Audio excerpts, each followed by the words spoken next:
अस्सलाम वालेकुम। साक्षी खबर में आपका इस्तकबाल है। आज 3 रबीउल अव्वल है। सुर्खियों से पहले सुनते हैं हदीस शरीफ।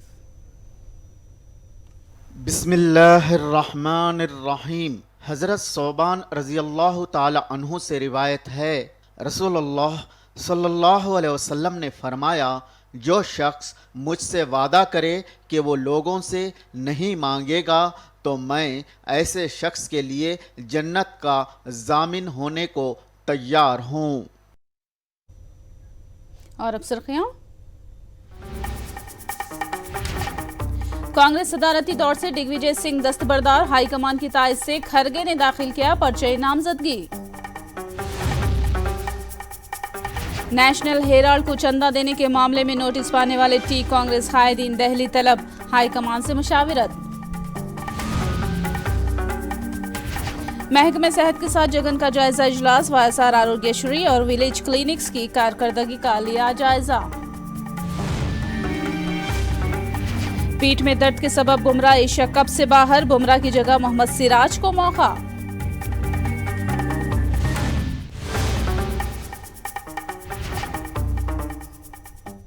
और अब तफसील। महकमे सेहत की कारकर्दगी से मुतालिक वज़ीर आला जगन ने जायजा इजलास मुनक़िद किया। रियासत में अमल की जाने वाली बाविखारी स्कीम, वायएसआर आरोग्यश्री और वायएसआर विलेज क्लिनिक्स जैसे कामों की कारकर्दगी और पेशरफ्त के बारे में ओहदेदारों से जानकारी हासिल की। इस मौके पर जगन ने कहा कि आरोग्यश्री में 1000 से जायद बीमारियों को इलाज का इजाफा किया जा रहा है। इस जायजा इजलास में वज़ीर सेहत वी रजनी और महकमे सेहत के आला ओहदेदार मौजूद थे।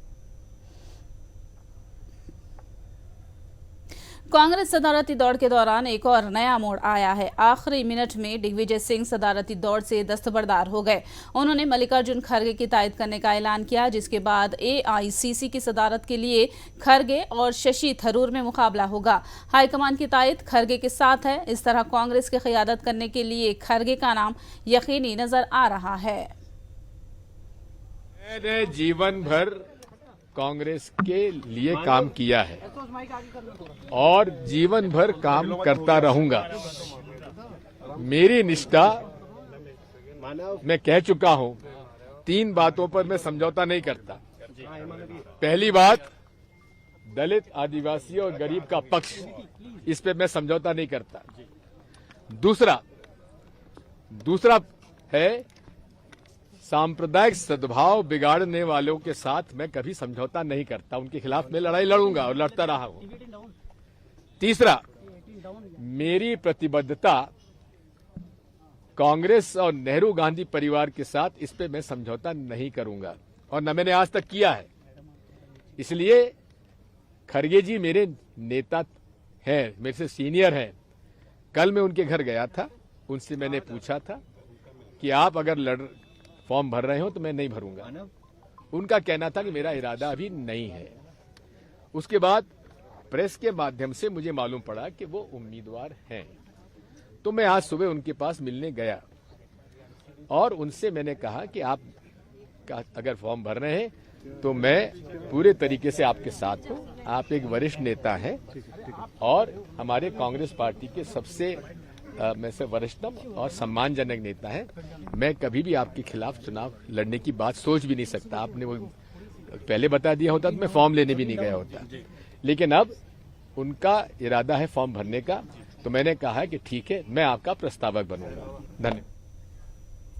मुल्क में तीसरी वंदे भारत एक्सप्रेस पटरियों पर दौड़ पड़ी है। गांधीनगर मुंबई सेंट्रल के दरमियान चलने वाली वंदे भारत एक्सप्रेस का वजीर आजम मोदी ने झंडी लहराकर इफ्तिताह अंजाम दिया। साथ में उन्होंने ट्रेन में मौजूद असरी सहूलियात का भी मुशाहिदा किया और इसी ट्रेन में उन्होंने सफर भी किया। नई दिल्ली, वाराणसी और नई दिल्ली कतरा के दरमियान 2 वंदे भारत ट्रेनें पहले ही से चल रही हैं।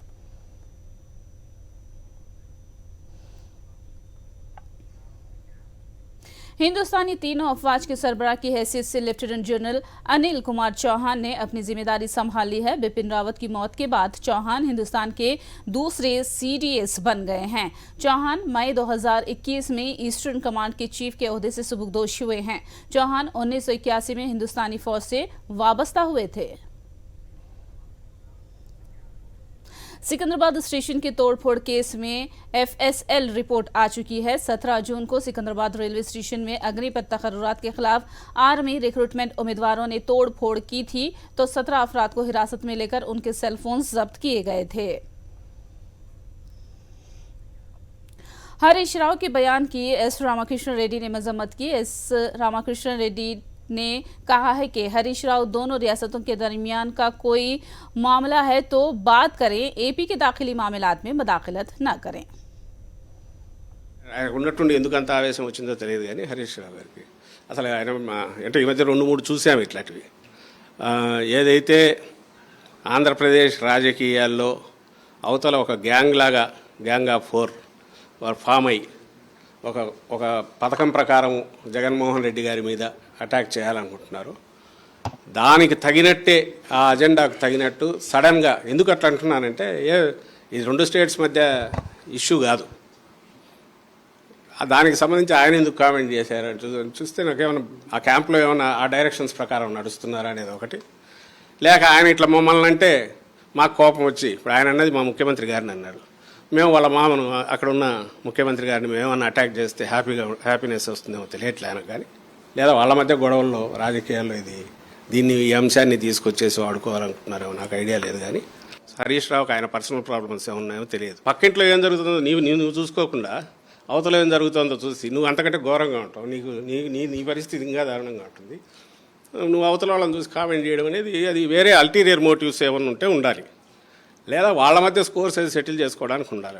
ఆయన కేసీఆర్ గారు అలాంటి మాట అంటే మనం దాన్ని సీరియస్నెస్ ఇవ్వాలి తప్ప, ఏపీలో ఇప్పుడంతా ఈనాడులో జ్యోతులు బ్యానర్లు ఏం చేయాలనే దాన్ని బట్టే వాళ్ళు చూసుకుంటున్నారు.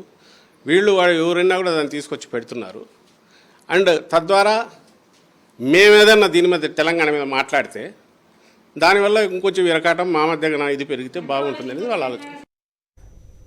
करनूल शहर के मुख्तलिफ वार्ड्स का MLA व पार्टी अक़लियती सेल के सदर हफीज़ खान ने दौरा किया। उन्होंने घर घर हमारी हुकूमत के तनाजुर में अवाम से मुलाकात करके स्कीमात पर अमल आवरी से मुतालिक अवाम से जानकारी हासिल की और मुकामी सतह पर मौजूद मसाइल की समाअत करके उन्हें फौरी हल करने के अहदेदारों को हिदायत दी।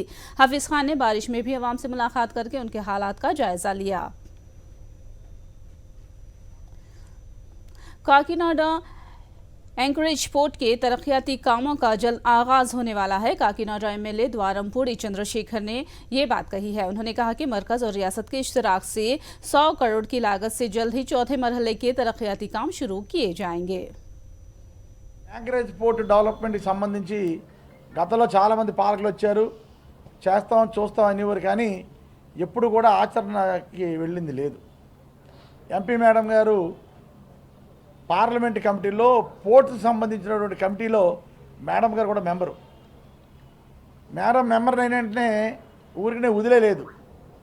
ఆవిడ కూడా మేడం గారు కూడా చాలా కృషి చేసి స్టేట్ గవర్నమెంట్ 50%, సెంట్రల్ గవర్నమెంట్ 50% అమౌంట్స్తో ఈరోజు కాకినాడ సుమారు 100 కోట్ల రూపాయలతో కాకినాడ యాంకరేజ్ పోర్ట్ డెవలప్మెంట్ కార్యక్రమానికి టెండర్లు కూడా అయిపోయినాయి. సో టెండర్లు అయిపోయినాయి కాబట్టి ఈ విషయం చెబుదామని అనుకుని ఈరోజు ఎంపీ మేడం గారు నేను ఈ యొక్క ప్రెస్ మీట్ పెట్టడం జరిగింది. ఈ యాంకరేజ్ పోర్ట్కి ఇదే కనుక అయితే ఇప్పుడు ఉన్నటువంటి 4 జట్టీలు కాకుండా, అంటే ఇప్పుడు ఉన్నది 800 మీటర్లు ఉంది. ఏదైతే యాంకరేజ్ పోర్ట్ లోడింగ్ ఉందో దగ్గర 800 మీటర్లు ఉంది. కొత్తగా ఇంకొక 200 మీటర్లు డెవలప్ చేయడమే కాకుండా అక్కడ మెకానిజల్ లోడింగ్ కూడా ఇందులో ఇంక్లూడ్ చేయడం జరిగింది. काकीनाडा पोर्ट की तरक्की के लिए ताउन करने वाले वजीर आला जगनमोहन रेड्डी और मरकजी वजीर शिपिंग का काकीनाडा MP विंगा गीता ने शुक्रिया अदा किया है। उन्होंने बताया कि वजीर आला जगन ने काकीनाडा को एयरपोर्ट मंजूर करवाने के लिए भी मरकज के सामने तजवीज़ पेश की है। गीता ने कहा कि जगन काकीनाडा की हर जाविये से तरक्की के लिए इक़दामात कर रहे हैं। కేంద్ర ప్రభుత్వం యొక్క నిధులు కానీ రాష్ట్ర ప్రభుత్వం యొక్క నిధులు కానీ ముఖ్యంగా మా అందరికీ ఇన్స్పిరేషన్ ఏమనంటే జగన్మోహన్ రెడ్డి గారు అహర్నిశలు ప్రజల యొక్క సంక్షేమ పథకాలు అందించడంతో పాటు కేంద్ర రాష్ట్ర ప్రభుత్వాల నిధులతో రాష్ట్రాలు అభివృద్ధి చెందాలి, యువతకి ఎంప్లాయ్మెంట్ కావాలి, ఏరియా అంతా డెవలప్ అవ్వాలి, ప్రజలకి ఎక్కడైనా కూడా యూత్కి అన్ని రకాల చదువుల్లో ఉన్న యూత్కి పని దొరకాలంటే పారిశ్రామికంగా అభివృద్ధి చెందాలి ఏరియా అనేది జగన్మోహన్ రెడ్డి గారి ఆలోచన. తప్పకుండా వారి ఆలోచనలకు అనుగుణంగానే ఇప్పుడు పనులన్నీ కూడా వరుసగా ఒకటి కూడా జరుగుతున్నాయి. మరి ఈ కాకినాడ జిల్లా అభివృద్ధికి చాలా అవకాశాలు ఉన్నాయి. తప్పకుండా ఇవన్నీ కూడా రావటం జరుగుతుంది. ఎమ్మెల్యే గారు మేము కూడా ఇంకొకటి కూడా ప్రయత్నిస్తాం. అన్ని వేసి ఉన్నాయి, ఎయిర్వేస్ కూడా మన జిల్లాకి ఇప్పుడు జిల్లా విడిపోయింది కాబట్టి ఎయిర్వేస్ కూడా మనం తెచ్చుకోవాలనేది మా సంకల్పం. ఎందుకంటే ప్రపోజల్ కూడా ఆల్రెడీ సీఎం గారికి పెట్టడం జరిగింది. नेशनल हेराल्ड को चंदा देने वाले बास कांग्रेस कायदीन को ईडी ने नोटिस रवाना की है। नोटिस पाने वाले कायदीन को कांग्रेस हाईकमान ने दिल्ली बुलाया है। कांग्रेस कायद मोहम्मद अली शब्बीर, सुदर्शन रेड्डी, गीता रेड्डी, रेणुका चौधरी, अंजन कुमार यादव और गाली अनिल कुमार शामिल हैं। नेशनल हेराल्ड केस में साबिक एमपी अंजन कुमार यादव को ईडी ने नोटिस जारी की है। 3 अक्टूबर को ईडी के रूबरू हाजिर होने की हिदायत दी गई है। अंजन कुमार समेत मजीद 5 कांग्रेस कायदीन को ईडी ने समन जारी किए हैं। दिल्ली पहुंचकर अंजन कुमार यादव ने बताया कि इस केस सिलसिले में हाईकमान से मशावरत के लिए आए हैं। పార్టీకి విరాళం ఇచ్చినందుకు ఈడీ సమన్లు పంపించింది. ఇంకేదో చేసి లూటీ చేసినందుకు కాదు, ఇంకేవో దేశద్రోహంగా కోట్లాది లక్షలాది రూపాయలు దోచుకున్నందుకో కాదు. పార్టీకి కష్టకాలం నుండి యంగ్ ఇండియా అనే నేషనల్ హెరాల్డ్ పేపర్లో వాళ్లకు కొంచెం ఆర్థిక ఇబ్బందులు ఉన్నాయి, సాయం చేయమని మా ఏఐసిసి ట్రెజరర్ గారు పీసీసీకి ఆదేశాలు పంపారు. పీసీసీ గారు మాకు అందరికీ కొంచెం విరాళం ఇవ్వమంటే మేము ఇవ్వడం జరిగింది. తోచిన విధంగా ఇచ్చినాం, ఎవరికి తోచిన విధంగా వాళ్ళు ఇచ్చినాం, దాన్ని మేము ఇచ్చినాం. మాది ఉన్నది కదా 10 సంవత్సరాలు ఎంపీగా పనిచేసిన సోనియా గాంధీ తెలంగాణ ఇచ్చింది. తెలంగాణ ఇచ్చిన తల్లి, తెలంగాణ కాంగ్రెస్ పార్టీ ఇలా కష్టాలుంటే ఆదుకోనికే మేమందరం కూడా తమ వంతుగా సహకారం అందించడం. మా తెలంగాణ కాంగ్రెస్ గీతారెడ్డి గారు, షబీర్ అలీ గారు, రేణుకా చౌదరి గారు, అదేవిధంగా సుదర్శన్ రెడ్డి గారు, గాలి అనిల్ కుమార్ గారు అందరికీ కూడా రావడం జరిగింది. वास्तव मगरबी खलीजी बंगाल में तूफान की कैफियत मरकूज है, जिसके असर से तेलंगाना में 4 दिन से बारिश हो रही है। कल मशरकी खलीजी बंगाल में एक तूफानी कैफियत उभरने की महकमे मौसमियात ने वार्निंग दी है। वहीं आज और कल तेलंगाना के चंद अजला में हल्की से तेज बारिश होने का महकमे मौसमियात ने कयास जाहिर किया है। रेलवे पुलिस ने 1 घंटे के दौरान ही अगवा करदा लड़के को बाजियाब कर लिया। सिकंदराबाद रेलवे स्टेशन पर प्लेटफॉर्म नंबर 1 पर एक नामालूम खातून की जानिब से बच्चा चुराने की खबर पर रेलवे पुलिस हरकत में आ गई और जांच शुरू कर दी और ऑटो की निशानदही करते हुए कुवाड़ीगुड़ा से बच्चे को बरामद कर लिया और अगवाकार को गिरफ्तार करते हुए बच्चे का तहफ्फुज किया गया।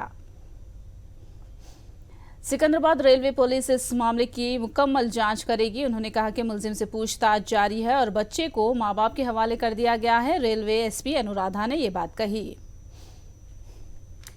ఈ మొత్తం ఎఫర్ట్ వితిన్ 2 అవర్స్లో కంప్లైంట్ వచ్చినప్పటి నుంచి వితిన్ 2 అవర్స్ కేసు డిటెక్ట్ చేయడం జరిగింది. బాయ్ని కూడా వాళ్ళ మదర్కి రిస్టోర్ చేయడం జరిగింది. అయితే ఇందులో ఇప్పుడు అక్యూజ్ని ఎందుకు తీసుకొని పోవాల్సి వచ్చింది అబ్బాయిని అంటే, ఆమె ఇప్పటివరకు చెప్పే విషయం ఏంటంటే, ఆమెకి ఇప్పటికి ఒక 3-4 టైమ్స్ అబార్షన్స్ అయినాయని, ఇంట్లో గొడవలు జరుగుతున్నాయంట హస్బెండ్ అండ్ వైఫ్కి, పిల్లలు లేరు అని చెప్పేసి. కాబట్టి ఎట్లనైనా కానీ ప్లస్ ఈమెదో ఫేక్ ప్రెగ్నెన్సీ, నేను ప్రెగ్నెంట్ అని ఏదో చెప్పిన ఇంట్లో అని సంథింగ్ చెప్తుంది. ఇంకా కూడా మేము ఇంటరాగేట్ చేస్తున్నాము. అన్ని డీటెయిల్స్ తెలిసిన తర్వాత మేము ఆమెను అరెస్ట్ కూడా చేయడం జరుగుతుంది. महबूबाबाद एमएलए शंकर नायक ने के समुद्रम में मंडल के बिरवाड़ा गांव में आसरा और बतुकमा साड़ियों की तकसीम की। इस मौके पर उन्होंने अपनी तकरीर में कहा कि मरकज ने काजीपेट की कोच फैक्ट्री के वादे से मुकर के तेलंगाना आवाम को धोखा दिया है। उन्होंने बीजेपी कायदीन को हल्के में आने न देने की कॉल दी। ये वीडियो सोशल मीडिया पर खूब वायरल होने से बीजेपी कायदीन बरहमी का इजहार कर रहे हैं। యూనివర్సిటీ ఇవ్వలేదు, బయ్యారా ముక్కు ఫ్యాక్టరీ పక్కకు పడేసినాం, సమ్మక్క సారక్క జాతర అక్కడనే మొన్న పడి ఉన్నది, వరంగల్ కోచ్ ఫ్యాక్టరీ అక్కడ పడేసినాం. ఆ డీజిల్ ధర, పెట్రోల్ ధర, గ్యాస్ ధర అన్ని పెంచేసి ప్రజలను నడ్డించి పిల్లలు తాగే పాలు మీద, నిత్య అవసరాల మీద రేట్లు పెంచేసి నువ్వు సిగ్గు లేకుండా మాట్లాడుతున్నావు. వాడు ఊరు తిరుగుతున్నాడు. అడగాలి మీరందరూ, ఏం చేసినరా బాబు, నువ్వు ఏం పీకినో చూపెట్టమని చెప్పేసి అడగాల్సిన బాధ్యత మన అందరిపైన ఉంది. అట్లా అడిగిన రోజే మనకు స్వాతంత్రం వచ్చినట్టు. మొన్న పెద్ద మనిషితోటి మహనీయుడు 10% రిజర్వేషన్ ఇస్తా, వాడు ఇచ్చిన ఇయ్యకున్న 10% రిజర్వేషన్ ఇస్తానన్న ఏకైక నాయకుడు కేసీఆర్ గారు. ఇవాళ పోడు భూములకు పట్టాలు ఇస్తానని చెప్పింది కేసీఆర్ గారు. ఇవన్నీ మనం చూడాలి, మన మనసులో ఆలోచించవలసిన బాధ్యత మనకుంది. మీకు దయచేసి ఒకటే కోరుకుంటున్నాను నేను, ఎవరైతే అన్నం పెడుతున్నారో వారికి సున్నం పెట్టే ప్రయత్నం చేయకండి. महबूबनगर जिले में गरज और चमक के साथ तेज बारिश होने से नशीबी इलाके जेरे आब आ गए। बड़े तालाब में पानी के बहाव में शिद्दत पैदा होने से कई कॉलोनियों के मकानात में पानी दाखिल हो गया, जिससे अवाम को कई दुश्वारियों का सामना है। भगीरथा कॉलोनी और शाह साहब गुट्टे के दरमियान आमद रफ्त मुनक़ता हो गई। మురుగునీళ్ళు ఈ విధంగా ఉధృతంగా రావడం వల్ల మేము ఇదే బీకేడి కాలనీలో ఉంటున్నాము. మేము పక్కా వీధిలోకి వెళ్ళాలంటే కూడా ఇబ్బందికర పరిస్థితి. అయితే దీని మంత్రులు కానీ లేకపోతే ఎమ్మెల్యేలు కానీ లేకపోతే మున్సిపాలిటీ సిబ్బంది కానీ తొందరగా చర్యలు తీసుకొని సురక్షితంగా కాపాడాలని మేము సవినంగా కోరుకుంటున్నాం. ఈ మురుగునీరు రావడం వలన మేమందరం బయట వచ్చి నిలబడుతున్నాం. చూడండి, ఇండ్ల లోపలికి ఇలా పోలేకపోతున్నాం. ఈ మురుగునీరు వల్ల ఇంత మోకాల లోతు వస్తున్నాయి. అక్కడ చూడండి ఎంత ఘోరంగమైన వాటర్ వస్తున్నాయి. అక్కడ ఈ సామాన్ మొత్తం పైకి వచ్చేసినాయి. వాటర్ మొత్తం కంప్లీట్గా ఇళ్ళలోకి వచ్చినాయి, బయటకు వచ్చేసినాయి. మేమందరం బయట నిలబడ్డాం. ప్రతి వర్షం వచ్చినప్పుడల్లా మోకాల లోతు వాటర్ ఉంటుంటాయి. కాలువలు లేక సార్, వాటర్ కిందికి ఫ్లోయింగ్ వెళ్ళలేక మొత్తం ఇళ్ళలోకి వచ్చేస్తున్నాయి. ఇదే పరిస్థితి. మేము అయితే ఇళ్ళలో పని చేసుకునేటోళ్ళము. ఇక వానాకాలం వస్తే ఇట్లా నిలబడలేవు, బాటలు లేవు, ఏం లేవు, పోనీకే ఇదే పరిస్థితి ఉంది. వానలు వచ్చి ఇడికి నీళ్ళు వస్తే ఎట్లా పోదాము, రస్తాలు లేవు, ఏం లేవు. మేము ఇళ్ళలో పని చేసుకునేటోళ్ళం సార్. మేము इंडियन जर्नलिस्ट यूनियन का 10वां प्लीनरी इजलास आइंदा माह चेन्नई में मुनक़िद होने वाला है। इस इजलास से कबल मुल्क भर में मीडिया के मुख्तलिफ उन्वानात पर सेमिनार मुनक़िद किए जा रहे हैं। इसी सिलसिले के तहत हैदराबाद के प्रेस क्लब में एक सेमिनार मुनक़िद हुआ। इस सेमिनार का इनेकाद तेलंगाना वर्किंग जर्नलिस्ट फेडरेशन के इश्तराक से किया गया। T20 वर्ल्ड कप से पहले टीम इंडिया को एक बड़ा झटका लगा है। अहम तेज गेंदबाज जसप्रीत बुमराह टूर्नामेंट से दूर हो गए हैं। पीठ में दर्द की शिकायत से 2-4 बुमराह एशिया कप से दूर हो चुके हैं। बेंगलुरु की नेशनल क्रिकेट एकेडमी में मौजूद बुमराह को प्रैक्टिस के दौरान फिर से पीठ का दर्द शुरू हुआ। वाज़ेह रहे कि अक्टूबर में ऑस्ट्रेलिया में मुनक़िद होने वाले T20 वर्ल्ड कप खेलना भी मुमकिन नजर नहीं आ रहा है। साउथ अफ्रीका सीरीज से बुमराह की दूरी के बाद हैदराबादी तेज गेंदबाज मोहम्मद सिराज को उनकी जगह मौका दिया गया है। बीसीसीआई ने बाकायदा ऐलान कर दिया है। याद रहे कि आईपीएल में नुमाया मुजाहिरा के बाद सिराज को T20 वर्ल्ड कप में मुंतखब नहीं किया गया था। अगर इस सीरीज में सिराज बेहतरीन मुजाहिरा करते हैं तो उन्हें T20 वर्ल्ड कप में भी इजाफी खिलाड़ी के तौर पर मुंतखब किए जाने का इम्कान है। आरबीआई ने एक बार फिर शरह सूद में इजाफा कर दिया है। रेपो रेट्स में 50 बुनियादी पॉइंट्स का इजाफा किया गया है, जिसके सबब मकान और गाड़ियों के खर्च पर शरह सूद का बार मजीद बढ़ जाएगा। आरबीआई ने रेपो रेट 5.4 से बढ़ाकर 5.9% तक कर दिया है। याद रहे कि रवां साल आरबीआई ने अब तक 4 बार शरह सूद में इजाफा किया है। आखिर में सुर्खियां एक बार फिर। कांग्रेस सदारती दौड़ से दिग्विजय सिंह दस्तबरदार, हाईकमान की ताइज से खरगे ने दाखिल किया पर्चे नामजदगी। नेशनल हेराल्ड को चंदा देने के मामले में नोटिस पाने वाले टी कांग्रेस कायदीन दहली तलब, हाईकमान से मुशावरत। महकमे सेहत के साथ जगन का जायजा इजलास, वायएसआर आरोग्यश्री और विलेज क्लिनिक्स की कारकर्दगी का लिया जायजा। पीठ में दर्द के सबब बुमराह एशिया कप से बाहर, बुमराह की जगह मोहम्मद सिराज को मौका।